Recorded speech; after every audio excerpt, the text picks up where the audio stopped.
Lanternas Vermelhas! Perigo! Lanternas Vermelhas, um filme fantástico sobre uma China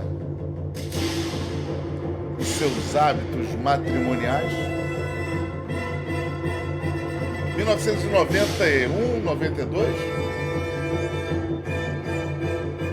chegou por aqui causando tanto estardalhaço quanto o império dos sentidos.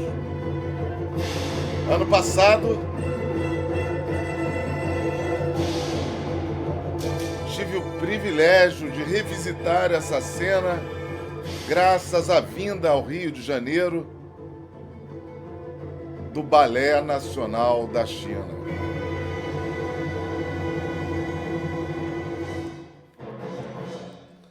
Fantástico, indescritível, maravilhoso.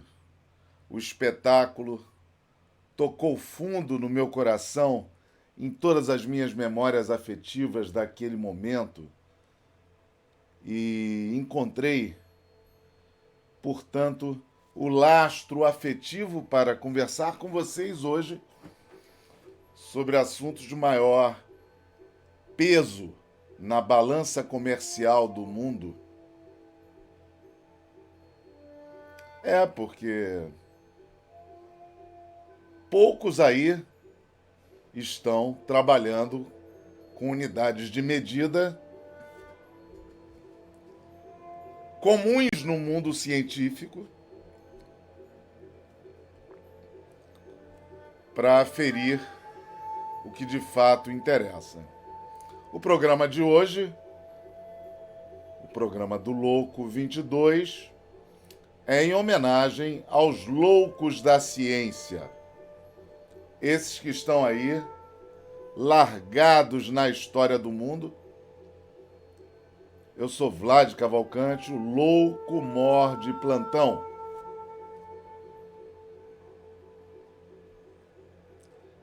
Queria trazer para vocês, portanto, essa noção muito básica e distinguir, fundamentalmente, os modos de operação e ação no campo da política atual, do significado da palavra política e da ciência. Aí por trás, no painel que costuma me acompanhar, uma cena desenhada por ocasião da descoberta realizada por um obstetra, um ginecologista obstetra, que trabalhou em maternidades, salvando a vida de muitas mães que morriam na época. E elas morriam por ignorância. Essa ignorância que confunde Satanás com vírus, essa ignorância que confunde o ponto de origem de um vírus com a responsabilidade, essa ignorância que nos asfixia de tão densa que se tornou no discurso desses que, efetivamente, aqui entre nós, perder a língua eu não digo, né? Mas a projeção da voz não é compatível com a qualificação que possuem. Rosnam mais do que cãos,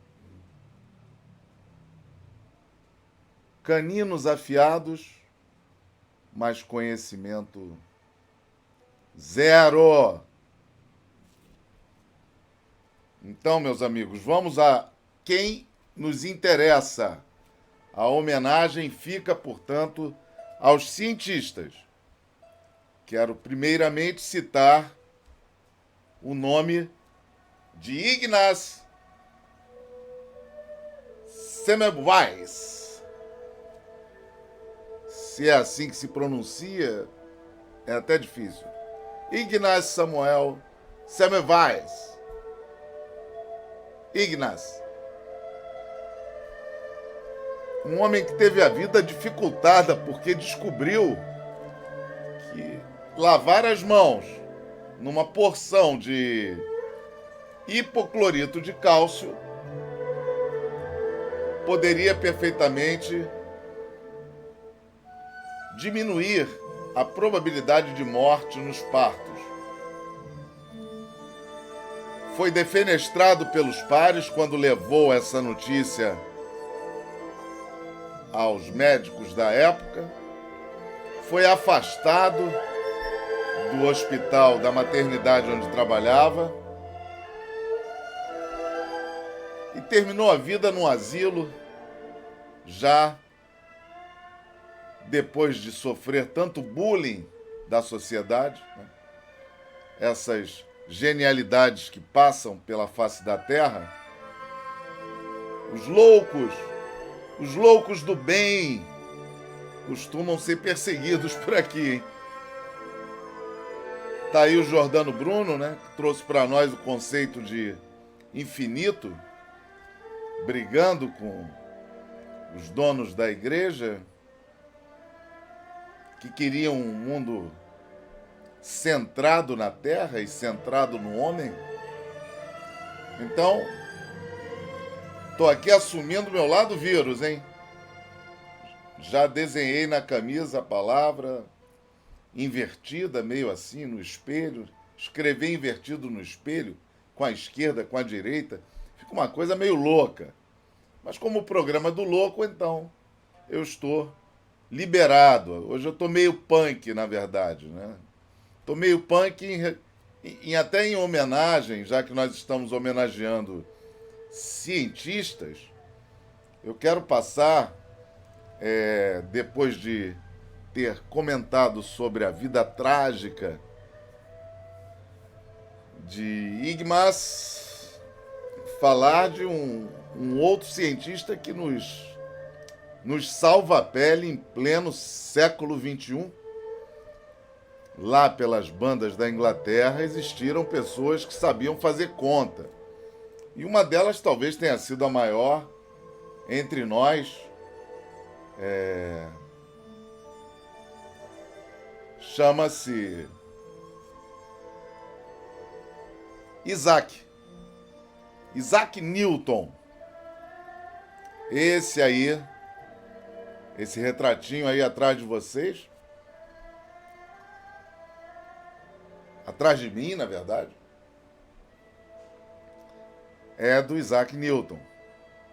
Bebê prematuro, acharam que ele ia durar pouco, mas durou foi 84 anos, hein? Realizador do cálculo infinitesimal que levou o homem a passear fora do planeta Terra e hoje já alcançando com as suas sondas Saturno e seus anéis, Marte. Já há viagens oferecidas e datas marcadas. É claro que alguns atrasos acontecerão. Se nem de avião a gente está conseguindo viajar por conta do vírus, você imagina uma viagem para Marte. Ficou um pouco mais distante o sonho para quem já estava pensando em embarcar. Mas Isaac Newton faz parte, portanto, de uma linhagem de tradição matemática que traz para a humanidade, por exemplo, nesse exato momento, a matemática aplicada à biologia e mais especificamente ao campo da infectologia e da epidemiologia. Então essa complexidade nos levou a um retardo que vem sendo, evidentemente, questionado por muitos. Por que se demorou tanto tempo para se realizar uma resposta? Ora, meus amigos, são muitos interesses em jogo, né? São muitos interesses econômicos em jogo. Você, se fosse organizador de um evento qualquer, Ia suspender o evento? Festa de aniversário, casamento, viagem, ia deixar de ir? Ia deixar de viver o seu sonho no carnaval? Ia deixar de ir à Disneylândia, ver o Mickey Mouse e a Minnie? Então, essas motivações emocionais e os interesses econômicos retardam, quando numa escala globalizada, muitas das ações dos chefes de Estado. Estão muito concentrados em outras coisas, compenetrados e míopes, usando às vezes até viseiras, ou como no nosso caso, dentro de buraco, né, o Guedes Tatu, no buraco reformista, e a gente acaba deixando de fazer o que poderia ter sido feito com alguma antecedência. Então, vou dar o exemplo do Brasil. O Brasil fechou as fronteiras agora. Eu pergunto a você, poderia ter fechado as fronteiras antes do carnaval? Claro que poderia, porque o vírus já era notícia, já se sabia dele desde novembro, da existência. Beleza. Mas alguma providência foi tomada? Não. Tinha um carnaval. Envolvia um faturamento ali descomunal, do Oiapoque ao Chuí, ninguém fez. É assim que funciona esse negócio, tá? O governo mundial, nacional, estadual, municipal é sócio das operações comerciais.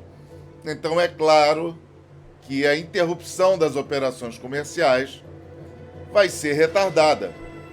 A bomba relógio vai explodir.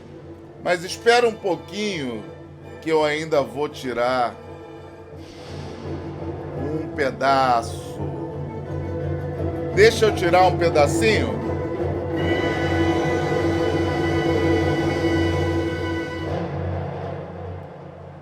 É a trilha de Lanternas Vermelhas.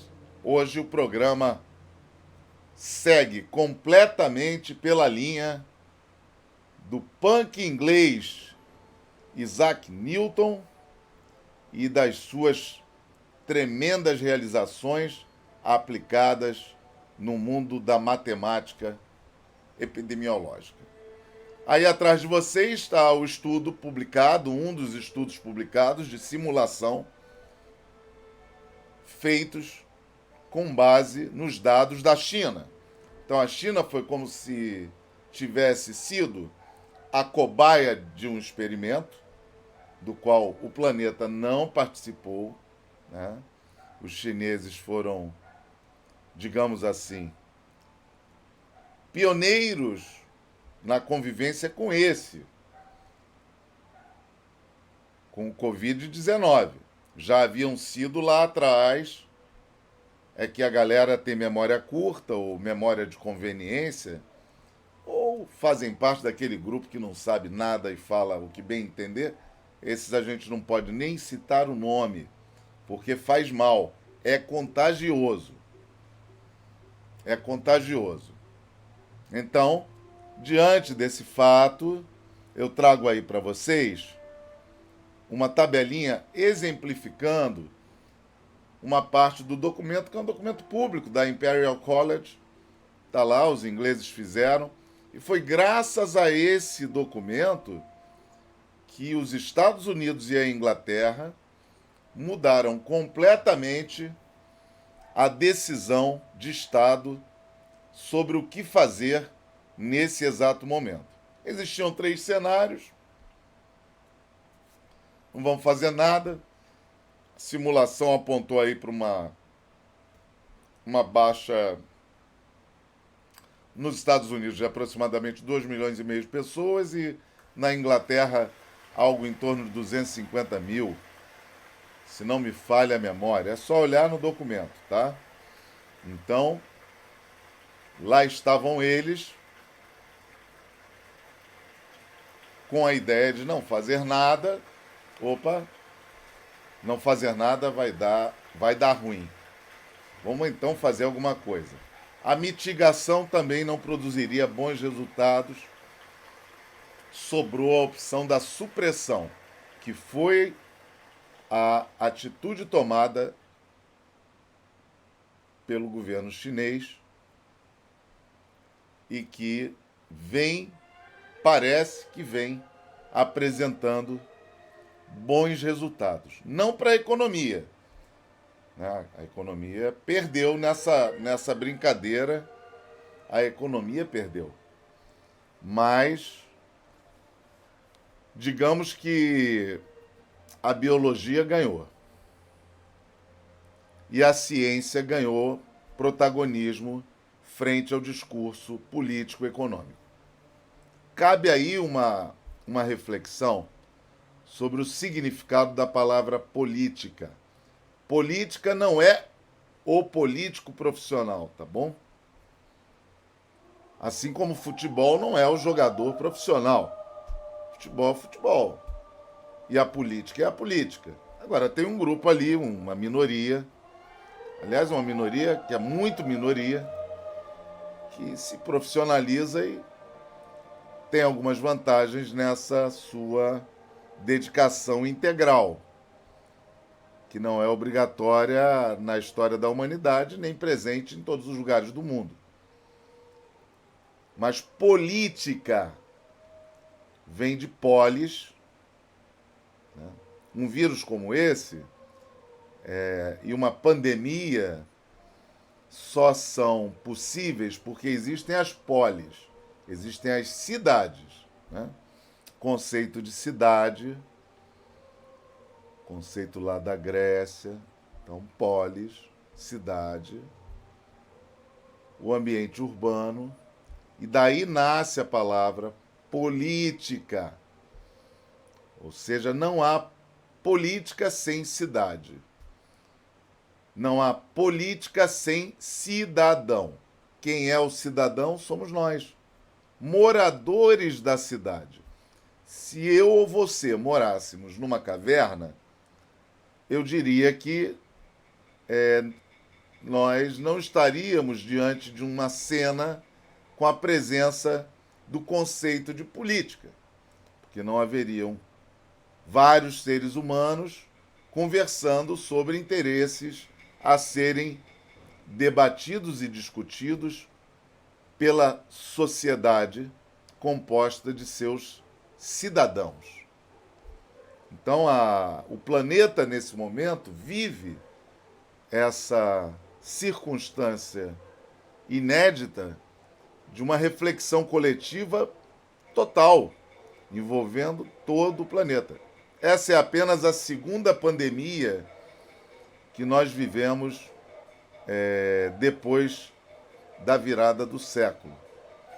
Nós já tivemos uma, ela passou meio batida por aqui, a gente não deu muita importância. Eu me lembro dela porque eu transitei por alguns aeroportos e me lembro das máscaras. Por ocasião de 2009, nós tivemos ali uma reedição daquele momento que data de 1918 e que levou para o ralo algo em torno de 50 milhões de pessoas. Estamos muito mais bem informados, não exatamente bem conduzidos. Né? Eu acho que o tempo de reação para as coisas, ele sempre tende a ser retardado. Nós temos um legado, nós temos um passivo de conservadorismo, de resistência à mudança e até mesmo a transição de uma situação A para uma situação B envolve apagar certas pegadas e zerar o cronômetro e seguir adiante. Nem sempre é tão fácil fazer isso. Estamos aí reeditando vergonhosamente alguns capítulos da história da humanidade que já passaram. Nosso programa de hoje é uma homenagem a cientistas, então eu quero trazer aí à tona um brasileiro que morreu, portanto, já de coronavírus e que ganhou, fez parte da equipe que ganhou o Nobel da Paz. Era um especialista na área de monitoramento climático, um cara com uma cabeça fantástica, o Sérgio Campos Trindade. Está aí na fotografia, já do alto dos seus 78 anos, mas uma pessoa relativamente saudável. Não morreu no Brasil, morreu em Nova York, vítima do coronavírus. Então, só para a gente articular esse grupo de pessoas que fazem parte da turma do bem, eu vou chamar de turma do bem, tá? Cientistas que trabalham e dedicam ou dedicaram as suas vidas à humanidade. Loucos, loucos. O cara é um louco, é um maluco. Então tá aí, esse foi um dos que nós perdemos para o coronavírus. Perdemos lá em Nova York, tá? Quero aproveitar também para falar de um assunto que é... Ontem eu falei sobre tratamento. Ontem não, antes de ontem. Ontem eu preferi dar uma respirada, encher o pulmão de ar, né? Conversar com mais pessoas. Enfim, eu achei que eu já tinha saturado muito o ambiente com o tema do programa passado, que foi o programa que tratou do tratamento, tratou da vacina, tratou do teste. E achei que foi muito bom. Acho que aquela ideia deveria ser repetida. O programa está gravado e está disponível para quem não assistiu. Então, o programa de hoje, eu escolhi a mulher para dar uma passada rápida num assunto que é o custo do tratamento, né, nos Estados Unidos. Aqui o nosso sistema de saúde está meio que falido, lá o sistema de saúde é variado.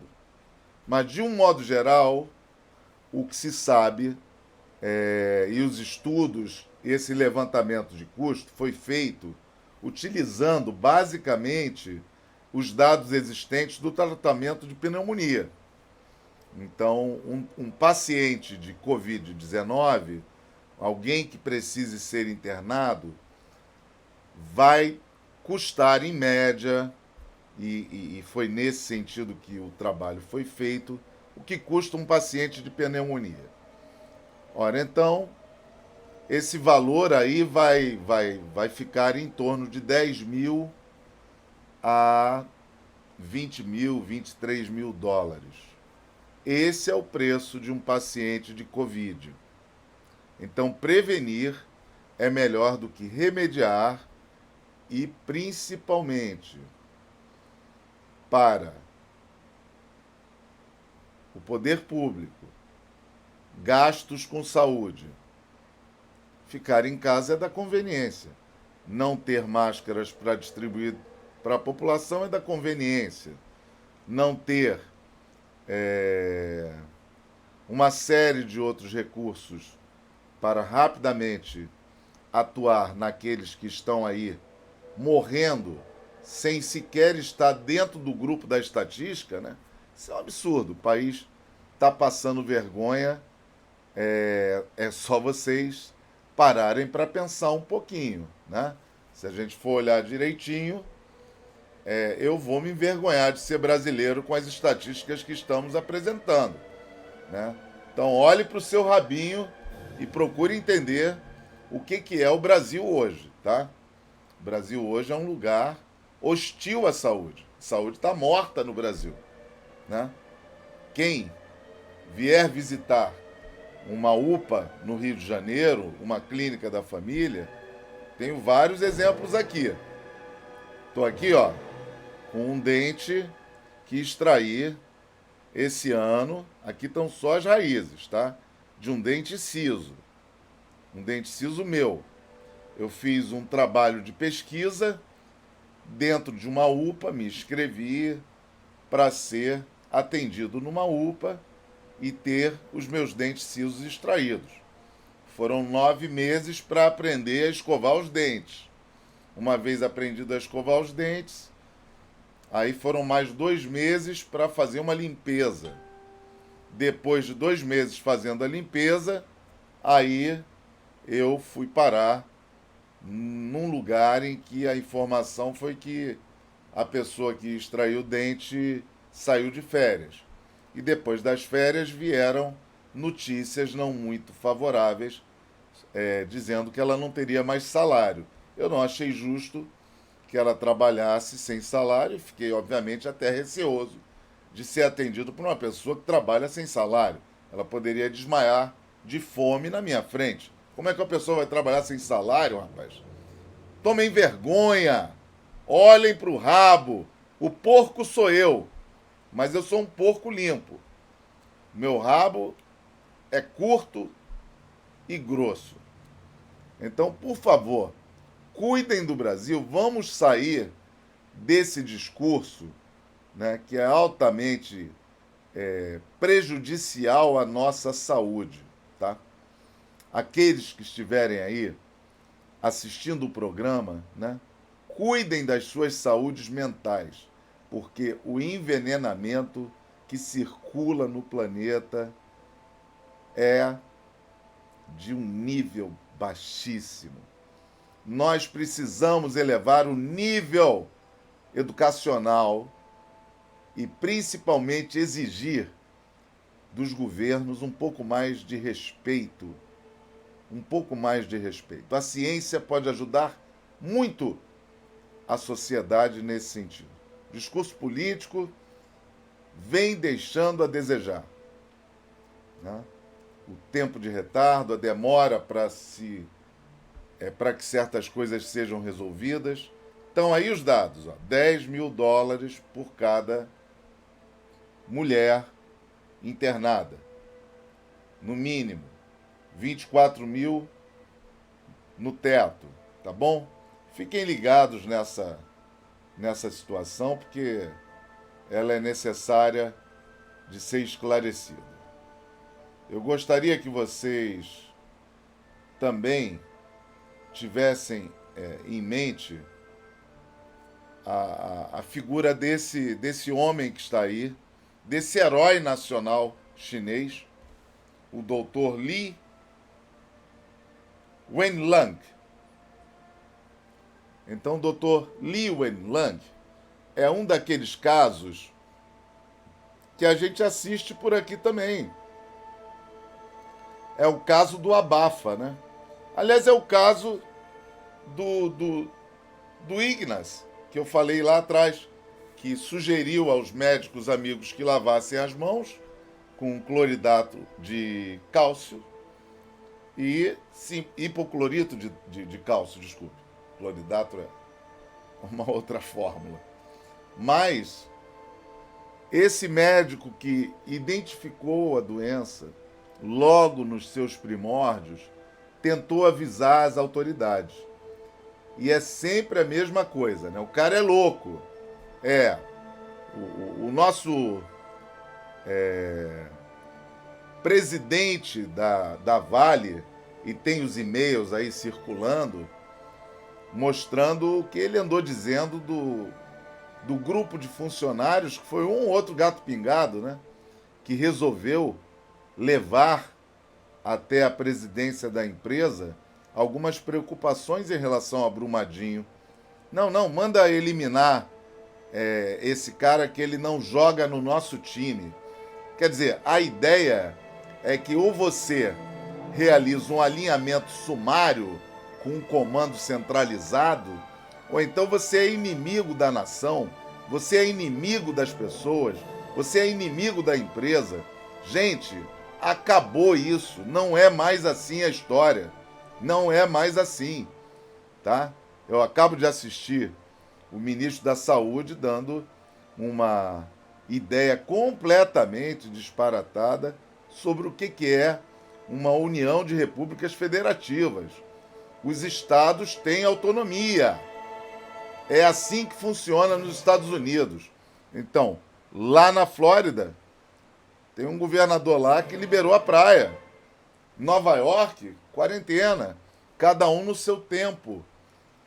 Existem autonomias, existem orientações centralizadas, mas nós temos que ajustar um pouco isso, tá? Porque senão vira um amém.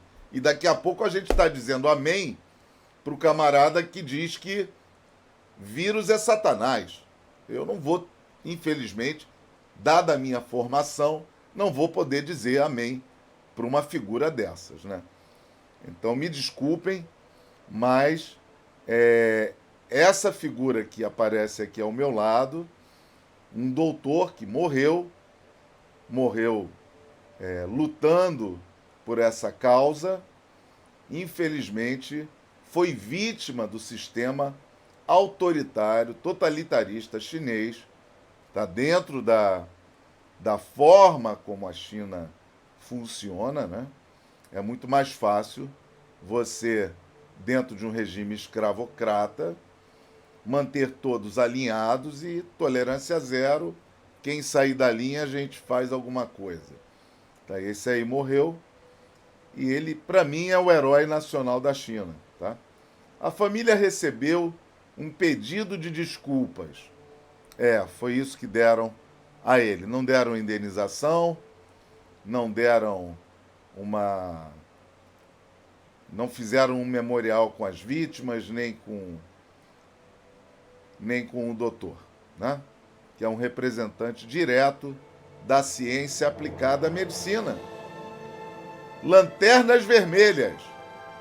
As luzes vermelhas acenderam no painel de quem monitora a doença. Por favor, acendam as suas luzes, sem apagar a de ninguém. Todos podem brilhar. É o que eu penso, é o que eu acho e é o que eu recomendo a vocês que façam. Vou trazer aqui agora a figura do Xi Jinping, né? O Xi Jinping. Esse é o comandante da nave chinesa que está lá toda contaminada, toda prejudicada pela manifestação do Covid-19. Né? Isso é só o começo. Estrutura rígida, estrutura totalitária, tempo de resposta, interesses econômicos de toda a ordem. O país já vinha sendo desacelerado pelo conflito econômico e comercial com os Estados Unidos. Então, o foco de atenção estava mais dirigido a esse aspecto. Para vocês terem uma ideia, empresas americanas que fabricam na China, aliás, Deus e o mundo fabrica na China, né? Essas empresas foram fortemente afetadas no preço de seus produtos. Então, você acha que um líder de Estado vai estar preocupado com o quê? Com uma doençazinha ali que aparece e tal? Não, ela vai aparecer, tenta isolar, faz de um jeito, faz ali, faz acolá. Quando vê, meu irmão, dezembro, o bicho já estava pegando lá, tá? O mapa já era bastante preocupante. Muito preocupante. E não se iludam. Em países de alta densidade demográfica, uma doença com o grau de infecto-contágio que ela possui, o Planalto Central está todo contaminado. Nós hoje atingimos o número do louco, 22. Só não chegamos ao 23 porque o presidente da República não precisa necessariamente assumir que teve ou não teve Covid, assim como o Trump. Aliás, o exame médico realmente Nisso, o ministro da Saúde fez um gol bacana e a gente precisa dar essa moral para ele, né? É muito importante que todos nós saibamos que um exame médico, ele é do paciente, né? Ele tem o direito a essa privacidade. Então, é muito importante isso. E no caso de um estadista, vocês viram lá o caso do Hugo Chávez, né? O Maduro só está no poder porque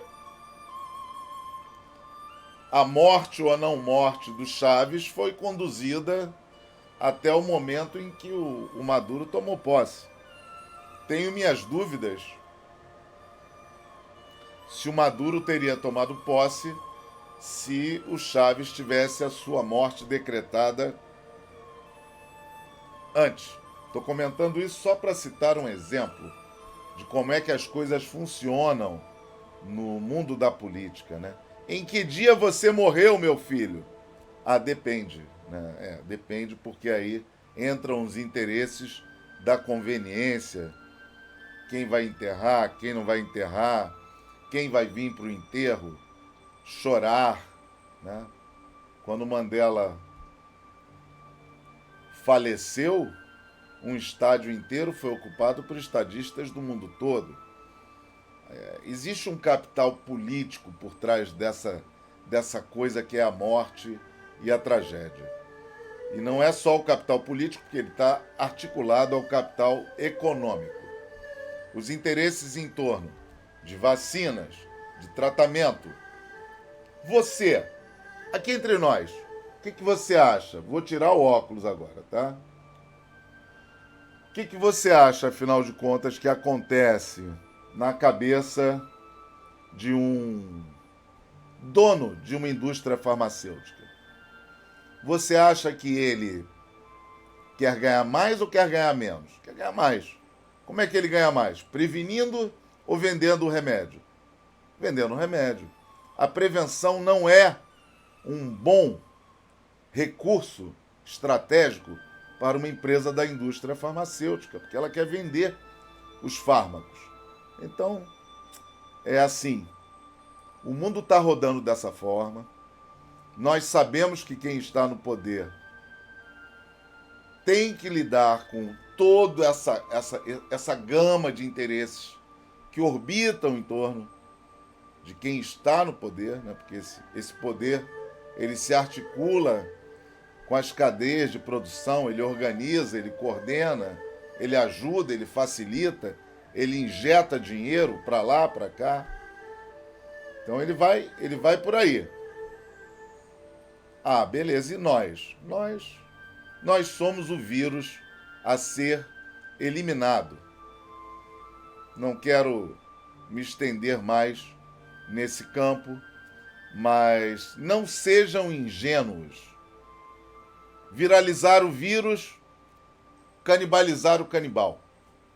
Ciência na política e, de fato, Arrival Today, Programa do Louco 22, o porco sou eu, Vlad Cavalcante.